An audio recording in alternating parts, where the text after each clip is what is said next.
नमस्कार, अपना हिमाचल देख रहे हैं आप। आपके साथ मैं हूं खुशबू पांडे। अपना हिमाचल में तमाम खबरों की बात होगी, लेकिन इससे पहले कि आपको बड़ी जानकारी दे दें, ये बड़ी जानकारी सामने आ रही है। बीजेपी के राष्ट्रीय अध्यक्ष जेपी नड्डा का हिमाचल दौरा, बिलासपुर, सुंदरनगर और कुल्लू में भी जाएंगे राष्ट्रीय अध्यक्ष। आपको बता दें कि अभिनंदन कार्यक्रम में शामिल होंगे जेपी नड्डा, रोड शो में भी हिस्सा लेंगे जेपी नड्डा। नवनिर्मित बीजेपी कार्यालय का भी यहां पर उद्घाटन करते नजर आएंगे। ये बड़ी जानकारी आपको दे रहे हैं। जेपी नड्डा का हिमाचल दौरा है, हिमाचल आएंगे बीजेपी के राष्ट्रीय अध्यक्ष और कई कार्यक्रमों में यहां पर शिरकत करते नजर आएंगे। जेपी नड्डा के साथ यहां पर पूर्व मुख्यमंत्री जयराम ठाकुर भी मौजूद रहेंगे। सुंदरनगर कार्यालय का उद्घाटन करते नजर आएंगे जेपी नड्डा। नेता प्रतिपक्ष जयराम ठाकुर भी यहां पर मौजूद रहेंगे। ये बड़ी जानकारी आपको दे रहे हैं। नवनिर्मित बीजेपी कार्यालय का भी उद्घाटन करेंगे। कई प्रस्तावित कार्यक्रम में यहां पर शिरकत करेंगे। 2 दिवसीय हिमाचल के दौरे पर हैं राष्ट्रीय अध्यक्ष जेपी नड्डा। हिमाचल से लोकसभा चुनाव का यहां पर शंखनाद करेंगे। अभिनंदन समारोह में भी जेपी नड्डा शिरकत करेंगे। भारतीय जनता पार्टी के राष्ट्रीय अध्यक्ष माननीय जगत प्रकाश नड्डा जी का हिमाचल दौरा तय हो गया है। जगत प्रकाश नड्डा जी 15 दिसंबर को बिलासपुर पहुंचेंगे, जहां वह रात्रि ठहराव करेंगे। उसके उपरांत 16 तारीख को कार्यकर्ताओं से मिलते हुए अभिनंदन कार्यक्रम में भाग लेते हुए वह सुंदरनगर की ओर रवाना होंगे। सुंदरनगर आगमन पर एक रोड शो निकाला जाएगा, अभिनंदन कार्यक्रम होगा और उसके उपरांत जिला सुंदरनगर का कार्यालय जो भारतीय जनता पार्टी ने निर्माण किया है उसका उद्घाटन किया जाएगा।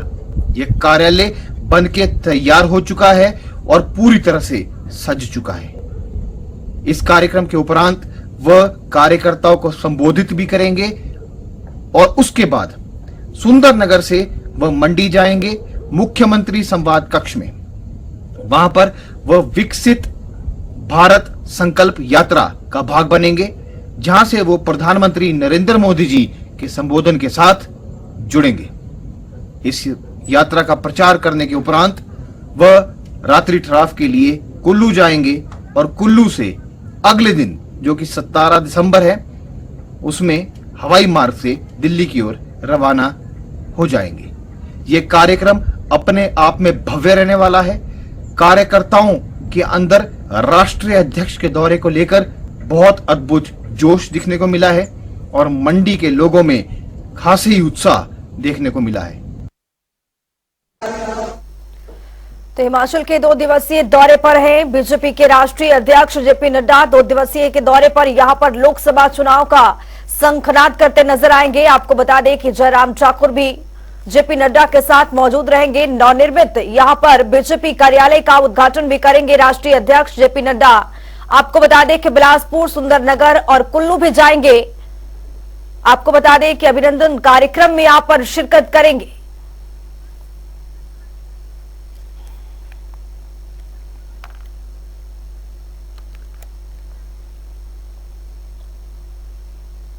एक और बड़ी जानकारी आ रही है, उससे भी आपको अपडेट करवाएंगे। ये बड़ी जानकारी आ रही है, बड़ा अपडेट आपके सामने। मुकेश अग्निहोत्री ने जयराम ठाकुर को घेरा है। जयराम ठाकुर के बयानों का करारा जवाब दिया है डिप्टी सीएम मुकेश अग्निहोत्री ने। मुकेश अग्निहोत्री का बीजेपी पर आरोप है, आपदा में बीजेपी ने किसी तरह का कोई काम नहीं किया है। बीजेपी ने आपदा की राहत राशि रोकी है। मुकेश अग्निहोत्री की ओर से ये बयान निकल करके सामने आया है। मुकेश अग्निहोत्री ने जयराम ठाकुर पर निशाना साधा है। जयराम ठाकुर के बयानों को यहां पर सिरे से नकारा है। उन्होंने कहा है कि यहां पर आपदा में बीजेपी ने किसी भी तरह की कोई राहत राशि नहीं दिया है। ये मुकेश अग्निहोत्री की ओर से बयान निकल करके सामने आया है। ऐसा है, जयराम जी एक बड़ी परेशान व्यक्तित्व है और उनको 5 साल वो मुख्यमंत्री रहे हैं। उनको मालूम होना चाहिए कि अगर कोई लीडरशिप या जो कोई डेलीगेशन कहीं पे जाता है और वहाँ जाके परिस्थितियों का अध्ययन किया जाता है, प्रदेश के भौगोलिक परिस्थितियों के हिसाब से या डिमांड के हिसाब से क्या लाया जा सकता है, उसका प्रयास किया जा रहा है। आप अपने समय में नहीं ला सके, वो हम प्रयास कर रहे हैं, इसलिए थोड़ा धैर्य बनाए रखें और देखें कि किस ढंग से सरकार आगे बढ़ रही है और निवेश आएगा हिमाचल प्रदेश में और तभी जो है प्रदेश आगे बढ़ेगा। तो इसलिए अभी पाँव घर से बाहर निकाला नहीं, तो उन्होंने टिप्पणियां करनी शुरू कर दी। एक और बड़ी जानकारी आ रही है, उससे भी आपको अपडेट करवाएंगे। ऐतिहासिक शिमला आइस स्केटिंग रिंग में मौसम बना है बाधा, खराब मौसम के चलते यहां पर ट्रायल नहीं होगा। ये बड़ी जानकारी आपको दे रहे। आइस स्केटिंग रिंग के लिए 2 दिनों का इंतजार करना होगा। लंबे समय से आर्टिफिशियल रिंग बनाने की यहां पर मांग की गई थी। प्रपोजल टेंडर प्रक्रिया तक पहुंचा, जल्द काम यहां पर शुरू होने की उम्मीद है। आज हमारा बेसिकली प्लान था कि ट्रायल दे देंगे और स्केटिंग कल से शुरू हो जाएगी, लेकिन आज जैसे आप देख रहे हैं कि मौसम ख़राब है, मौसम ख़राब होने की वजह से आज हम ट्रायल नहीं दे पाए। तो अगर विद इन अ डे और 2 मौसम ठीक हो जाता है तो 2 दिन में स्केटिंग हम शुरू कर देंगे। देखिए, एक्टिविटीज़ जो रेगुलर हमारी रहती है मोस्टली, तो ये जो क्लब है ये लेजर स्केटिंग ही करवाते हैं हम। बाकी जो स्पेशल स्किल्स जो हम देते हैं बच्चों को, उसमें फिगर स्केटिंग, स्पीड स्केटिंग और आइस हॉकी मुख्य हैं। धर्मशाला में पूर्व विधानसभा अध्यक्ष और सुलह के विधायक विपिन परमार ने पेशी की है। इस दौरान उन्होंने प्रदेश सरकार पर तंज कसते हुए कहा कि कांग्रेस सरकार मित्रों की सरकार है, जिसे आम जनता से कोई लेना देना नहीं है। साथ ही विपिन परमार ने कहा कि आपदा प्रभावित लोगों के लिए केंद्र सरकार ने 2000 करोड़ रुपए की धनराशि दी थी और अब केंद्र ने 633 करोड़ रुपए की राशि भेजी है। फिर भी प्रदेश सरकार आर्थिक तंगी का रोना रो रही है। वहीं 18 दिसंबर को धर्मशाला में बीजेपी कांग्रेस के जश्न पर अपना विरोध प्रकट करेगी। कई बार हिमाचल प्रदेश से एक आवाज गूंजती है, हमें कुछ नहीं मिला, कुछ नहीं मिला। तो ये 2000 करोड़ रुपया मिला और मैं सरकार से, सुखविंदर सिंह सुक्खू जी की सरकार से ये जानना चाहता हूं, जरा इसका भी एफिडेविट दायर करें और आने वाले विधानसभा के सत्र में जो 19 तारीख को शुरू होगा उसमें यह बताया जाए कि ये पैसा हिमाचल प्रदेश के जो आपदा प्रभावित लोग हैं उनको कहां कहां पर, किस किस जिले में कितनी धनराशि आवंटित की गई, ये हिमाचल प्रदेश सरकार से जानना चाहता हूं। हिमाचल प्रदेश सरकार एक राग अलाप रही है, हमें कुछ नहीं मिला, हमें पैकेज नहीं मिला। अरे भाई, 2000 करोड़ रुपए का तो धन्यवाद कर दीजिए। हमीरपुर में forest sports centre duty meet का आयोजन किया जाएगा। ये ड्यूटी मीट 15 दिसंबर से 17 दिसंबर तक आयोजित की जाएगी और कुल्लू से भी वन विभाग के अधिकारी और कर्मचारी इस मीट में भाग लेंगे और इसमें एथलीट, वॉलीबॉल, बास्केटबॉल आदि खेल खेले जाएंगे। वन विभाग की टीम अपनी प्रतिभा का यहां पर बेहतर प्रदर्शन करेगी। एक्चुअली जी, ये हमारी फॉरेस्ट डिपार्टमेंट की forest sports and duty meet होती है, जो लगभग हर साल जो है इसका आयोजन किया जाता है किसी एक प्रत्येक सर्कल में, फॉरेस्ट सर्कल में। तो इस बार की जो forest sports and duty meet है वो 15 से 17 दिसंबर को होना तय हुई है। हमीरपुर हमारा फॉरेस्ट सर्कल है, वहाँ पे।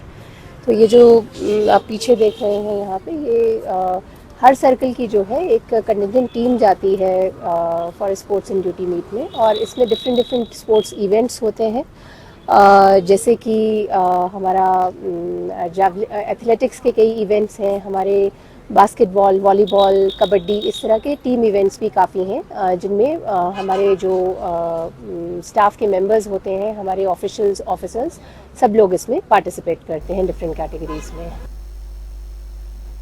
ग्रामीण डाक सेवक विभिन्न मांगों को लेकर अनिश्चितकालीन हड़ताल पर डटे हुए। उन्होंने सरकार से मांग की है कि 8 घंटे काम और पेंशन सहित सभी लाभ केंद्र सरकार की ओर से प्रदान की जाए और समूह बीमा कवरेज को 5 लाख रुपए तक बढ़ाया जाए और विभाग को योगदान को 3% से बढ़ाकर 10% किया जाए। मेरा नाम है दीदार सिंह। मांगे जो है, एक तो हमारी सबसे बड़ी मांग है कि हमारा जो कार्य जो है वो 8 घंटे किए जाए। जो कि 4 घंटे काम करवाते हैं और 8 घंटे हमें कागजों में, इनको 4 घंटे सरकार 4 घंटे के पैसे दे रही है हम, और कार्य जो है हम 8 घंटे से 10 घंटे तक कर रहे हैं और दबाव इन्होंने बनाया हुआ है। बाकी हमारी गृहस्थी जो है वो कम दे रहे हैं, ना हमें कोई पेंशन देते हैं जी। ग्रामीण डाक से 3,70,000 कर्मचारी है जो भारतवर्ष में कार्य कर रहा है इसका, ग्रामीण डाक सेवकों का, मगर उनका ना कोई माँ है ना कोई बाप है। ये 5 साल एमएलए एमपी 5 साल चुन के आते हैं और 5 साल के बाद ये लाखों रुपया पेंशन लेके घर बैठ जाते हैं। क्या ये 45 साल जो सर्विस कर रहे हैं, ये रिटायर जाते हैं क्या मितान को सिर्फ 1.5 लाख रुपया ना कोई पेंशन देते हैं ना कोई और सुविधा देते हैं। पुलिस स्टेशन ज्वाली के अंतर्गत रोड सेफ्टी क्लब की बैठक हुई है। इस बैठक की अध्यक्षता ज्वाली के प्रधान साहिल गुलेरिया ने की है, जिसमें क्लब के पदाधिकारियों ने ट्रैफिक रूल्स का उल्लंघन करने वाले चालकों के खिलाफ कार्रवाई करने की मांग उठाई है, जिस पर डीएसपी ज्वाली वीर सिंह ने कहा है कि ट्रैफिक रूल्स का उल्लंघन करने वाले चालकों पर सख्त कार्रवाई की जाए। हमने यहाँ ऑब्जर्व किया, मैंने खुद भी देखा है कि मैक्सिमम जो वायलेटर्स हैं वो टीनेजर्स हैं, तो वो ट्रिपल राइडिंग्स होगी आपकी। जैसे कि आपके जो बुलेट्स वाले हैं, तो वो ना जो उनका साइलेंसर है बेसिकली वो बहुत ज़्यादा जैसे फटफटे होते हैं ना, उससे बहुत ज़्यादा जो साउंड पॉल्यूशन होता है उनके ऊपर हम लोग जो है लगाम कसेंगे। और ये कैंपेन हमने ना जो है वो रेंडमली ही स्टार्ट कर दिया है और इसको जल्दी ही हम जो है Day 1 से ही इम्प्लीमेंट करना शुरू कर देंगे। बिलासपुर के गोविंद सागर झील किनारे 17 दिसंबर को इंडोर स्टेडियम में नारी शक्ति संगम सम्मेलन का आयोजन किया जाएगा, जिसमें जिला भर से 4000 महिलाएं भाग लेंगी। ये कार्यक्रम सतलुज सेवा ट्रस्ट के निरीक्षण में आयोजित की जा रही है। इस कार्यक्रम की अध्यक्षता सेवानिवृत्त जिला भाषा अधिकारी डॉक्टर अनिता शर्मा करेंगी। साथ ही हाईकोर्ट के सीनियर एडवोकेट रीता गोस्वामी और लॉ डिपार्टमेंट में शिमला से असिस्टेंट प्रोफेसर डॉक्टर वंदना ठाकुर मुख्य वक्ता शामिल होंगी। उनके माध्यम से महिलाओं का मार्गदर्शन किया जाएगा। जी सम्मेलन, महिला सम्मेलन इंडोर स्पोर्ट्स स्टेडियम लुणू में आयोजन होने जा रहा है इसका, और ये व्यापक स्तर पे जिला स्तरीय सम्मेलन है और इस तरह के सम्मेलन पूरे प्रदेश में कई जगह हो चुके हैं। और ये जो सम्मेलन हो रहे हैं पूरे प्रदेश भर में, ये सतलुज सेवा ट्रस्ट बिलासपुर के सौजन्य से हो रहे हैं और इसमें करीब 3 से 4 हज़ार महिला हमें अपेक्षित है कि भी इस सम्मेलन में वो अपनी भागीदारी सुनिश्चित करेंगी और बड़े ही व्यापक स्तर पे ये सम्मेलन का आयोजन होने जा रहा है।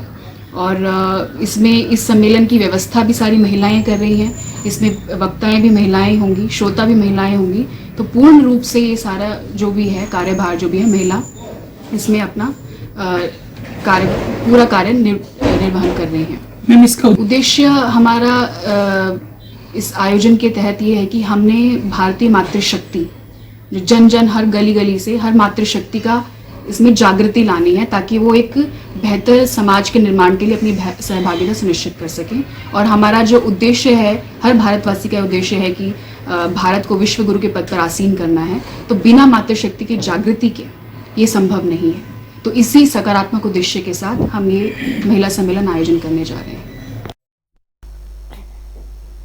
प्रदेश में स्वास्थ्य सुविधाओं को बेहतर करने के लिए सरकार लगातार प्रयास कर रही है, लेकिन चंबा में प्राथमिक स्वास्थ्य केंद्र का भवन न होने के कारण एक टीन शेड के नीचे प्राथमिक स्वास्थ्य केंद्र को चलाया जा रहा है, जिसके चलते मरीजों को पूरी तरह से बेहतर सुविधाएं नहीं मिल पा रही है।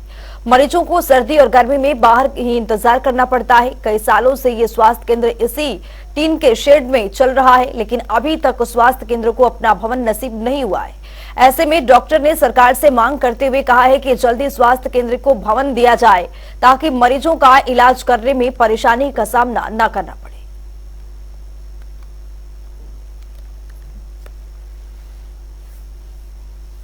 नहीं मिली, पहले भी पैसा दिया था सरकार ने, फंड्स भी आए थे, बजट भी हुआ, उस बजट मिला था, बट लैंड का उसमें प्रॉब्लम रही, लैंड नहीं मिल पाई थी। इस बार ये भी लैंड इन्होंने करी है, देखिए उसमें फॉरेस्ट में अभी उसके एनओसी के लिए वो गया हुआ है, जैसी वो क्लियरेंस आती है उसके बाद फंड्स भी आ जाएंगे।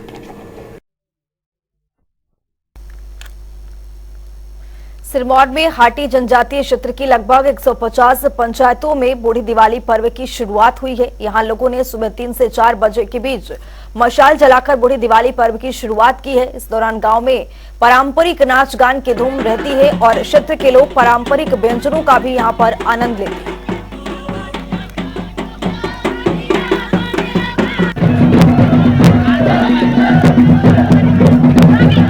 आज हमने बूढ़ी दिवाली सुबह मसाले जलाकर बूढ़ी दिवाली का आगाज़ कर लिया है और ये हमारी बूढ़ी दिवाली जो राम जी का जब वनवास से घर वापसी हुई थी तो उसके 1 महीने बाद मनाई जाती है और ये हमारी बूढ़ी दिवाली गिरिपार के क्षेत्र में लगभग पूरे गिरिपार इलाके में मनाई जाती है और इसका महत्व मनाने का है कि अभी हम कुछ काम करने से भी फ्री हो जाते हैं और आपसी भाई सगे संबंधियों के साथ इस दिवाली को मनाया जाता है।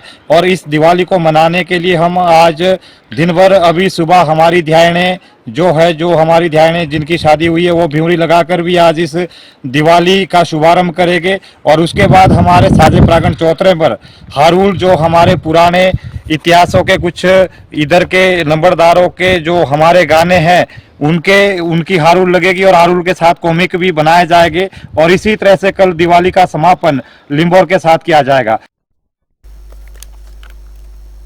प्रदेश में खाद्य आपूर्ति विभाग लगातार छापेमारी कर रहा है। चंबा में भी खाद्य आपूर्ति विभाग ने रेड की है। इस दौरान दुकानदारों के पास से घर में इस्तेमाल किए जाने वाले गैस सिलेंडरों की बरामदगी की गई। छापा मारने पहुंचे खाद्य आपूर्ति विभाग के अधिकारी ने बताया है कि अवैध तौर पर घरेलू इस्तेमाल में किए जाने वाले गैस सिलेंडरों को निजी ढाबे में धड़ल्ले से इस्तेमाल किया जा रहा था। छापेमारी के बाद खाद्य आपूर्ति विभाग की टीम ने मौके से बरामद किए गए 12 गैस सिलेंडर को जब्त कर लिया है और आरोपियों के खिलाफ यहां पर पूरा मामला दर्ज कर लिया है।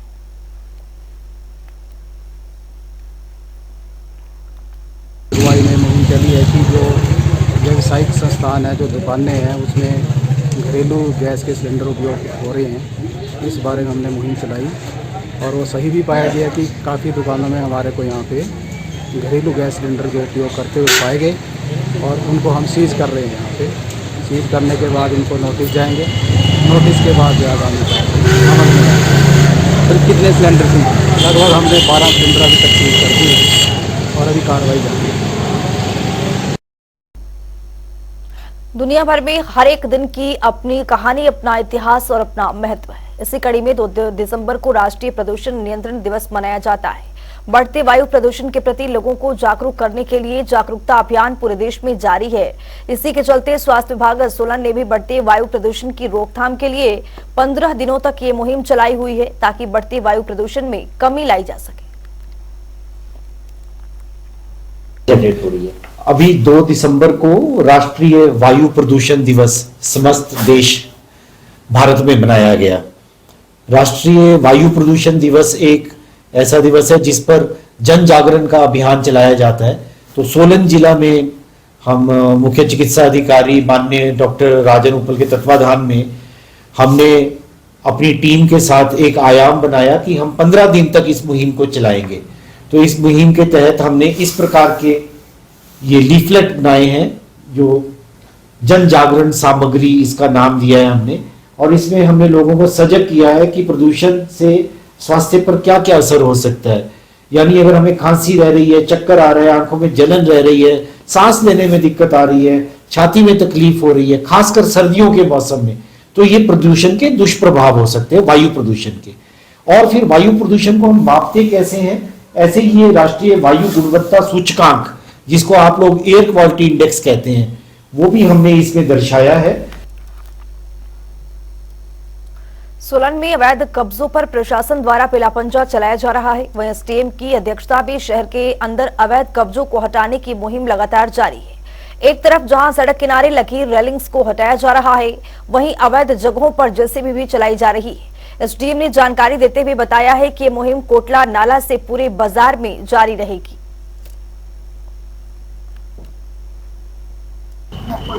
राजगढ़ रोड पे अभी आगे की तरफ जहाँ तक हो सकेगा मुझे हमारी और एंगेजमेंट्स भी होती है और ये लगातार चलती रहेगी ये कार्रवाई जो हमने स्टार्ट की है थ्रू द मंथ। कार्रवाई है राजगढ़ रोड पर ही होगी? नहीं, बिल्कुल राजगढ़ रोड, फिर जेड चौक से ऊपर की तरफ और फिर कोटला नाला और मॉल रोड पूरा टाउन कवर करेंगे। नशे के बढ़ते प्रचलन पर रोक लगाने के लिए पुलिस विभाग निरंतर कार्यरत है और इस मुहिम में स्वास्थ्य विभाग भी अपनी सेवाएं दे रहा है। जिला कार्यक्रम अधिकारी ने जानकारी देते हुए बताया है कि स्वास्थ्य विभाग नशे के प्रचलन को रोकने के लिए जगह जगह जागरूकता अभियान चला रहा है, तो वहीं पंचायत स्तर पर भी मुहिम चलाई जा रही है और पूरे जिले में 6 दिशा केंद्र भी चलाए जा रहे हैं, जहां आकर अभी तक कई युवा इस लत को छोड़ चुके हैं। जो अभी तक पेशेंट जी हाँ, कल हमने बखूबी सभी जो हमारे माननीय सदस्य थे, पार्षद और अध्यक्ष महोदय एडीसी साहब की अध्यक्षता में हमने सबको अवगत कराया कि हमारी स्वास्थ्य विभाग की टीम कार्यरत है और अनेकों स्कूल में आपके माध्यम से भी सारा साल कवरेज होती रही। अनेकों स्कूलों में, प्राइवेट और सरकारी में हमने बहुत सारे जन जागरण कैंप करवाए हैं, जन जागरण चेतना का काम शुरू किया है। ना केवल स्कूलों में जाकर बल्कि प्रधान और प्रधान सचिव से मिलकर कुछ पंचायतों में भी हमने जागरूकता शिविर करवाए इस साल।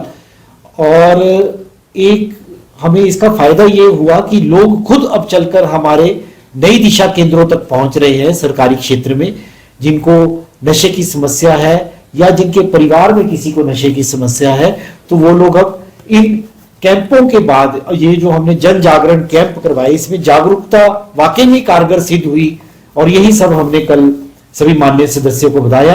और हमने उनसे आगाज भी किया कि अगर आपको कोई ऐसी गतिविधि नजर आती है तो आप तुरंत कानून के जो हमारे आला अफसर हैं, पुलिस विभाग है, उनको जरूर बताएं। इस बुलेटिन में मेरे साथ इतना ही। नमस्कार।